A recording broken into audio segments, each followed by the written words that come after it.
Senhor Presidente da Assembleia, senhores vereadores, senhores deputados, minhas senhoras e meus senhores. Estamos esta tarde a falar sobre aquela que parece ser uma das maiores ameaças à saúde pública nos últimos anos no mundo. O coronavírus, mais conhecido como Covid-19, embora de seu nome científico, como nos lembrou ontem o deputado municipal independente Raul Santos, SARS-CoV-2, já está a ter impacto na nossa vida e em Lisboa.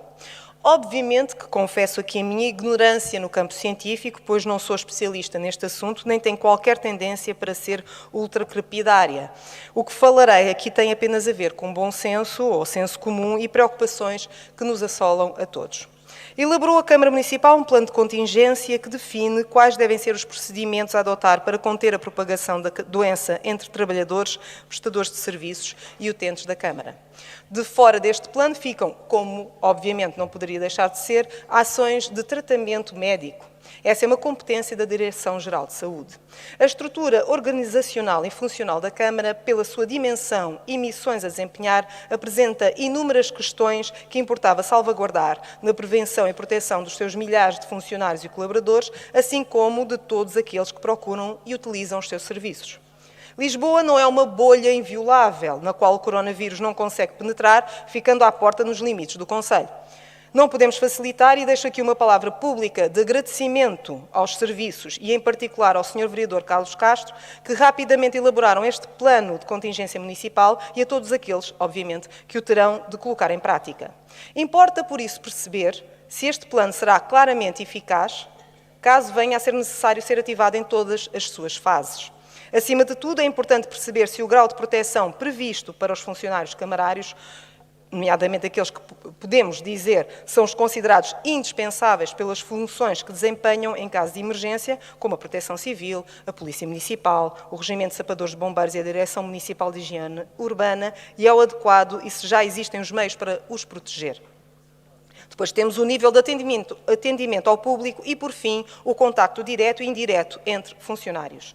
Obviamente que, ao nível de difusão do vírus, cada um de nós tem o dever de tomar as suas próprias medidas de autoproteção, assim como de evitar possíveis contágios e propagação da doença.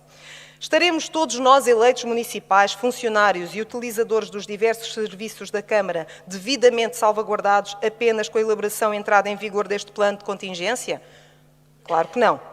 E não é por culpa do plano, mas sim pelas condições externas que podem evoluir e não estarem devidamente acauteladas pelo plano.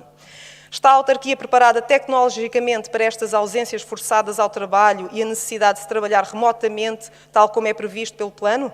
Sendo Lisboa uma porta de entrada no nosso país, importa assegurar que todas as medidas preventivas e dissuasoras estão a ser tomadas para controlar possíveis novos casos que venham do estrangeiro. Será que o Sr. Presidente da Câmara já perguntou à Direção-Geral de Saúde que medidas específicas estão a ser tomadas no aeroporto de Lisboa para despistar eventuais casos contaminados? Sim, porque sabemos, foi notória a ineficiência do Governo e do próprio SNS 24 em lidar com esta situação. Não houve qualquer controle em voos que vieram de Milão e, tanto quanto se sabe, o vírus espalhou-se a partir exatamente daqueles que vieram de Itália e não foram controlados. Começou-se mal e, pior, saber que este impacto poderia ter sido evitado se, em vez de serem alarmistas e terem elementos do Governo a dizerem disparates como o coronavírus pode ter consequências benéficas para Portugal, fossem responsáveis e agissem imediatamente na contenção. Não o fizeram. Lisboa tem vivido nos últimos anos um crescimento exponencial no turismo e, neste momento, já se percebeu que esse turismo vai claramente desacelerar por causa do coronavírus. Por isso, estará a cidade preparada para uma baixa drástica no turismo e consequente quebra nas receitas? Soubemos agora que já há medidas de suspensão de eventos desportivos e eventos de massas. E as escolas tuteladas pela autarquia, museus e espaços municipais? Haverá uma medida preventiva de suspensão de aulas e encerramento de instalações, tal como já está a ser feito em outras cidades, como por exemplo no Porto? É importante perceber algumas questões até para os necessários ajustes e atualizações que possam ter de vir a ser efetuados. Já estão os kits disponíveis nos diferentes serviços e departamentos em número suficiente para serem utilizados assim que sejam necessários? Indica o plano de contingência que, detectado um caso suspeito, deverá-se-á ligar para a linha de saúde 24. Ora, é sabido que têm existido problemas ao nível de atendimento e da resposta aos inúmeros telefonemas para esta linha. Estamos a falar de 57% de chamadas não atendidas. Mais de metade. São dados fornecidos hoje exatamente pelo SNS. Como colmatar esta falha? Em caso de demora, qual é a resposta dos serviços da Câmara? Como se irá articular ou até atuar a Proteção Civil com a Direção-Geral de Saúde? Estou quase a terminar, Sr. Presidente. Obrigada. Vão ser utilizados meios de sapadores de bombeiros para transporte de casos suspeitos? Será que estão a ser devidamente tidos em conta possíveis impactos no funcionamento do município neste plano de contingência? Temos a certeza que os serviços, perante uma elevada ausência de funcionários, continuam a dar cabal resposta às necessidades de funcionamento e à exigência, em muitos casos, de prestação de um serviço?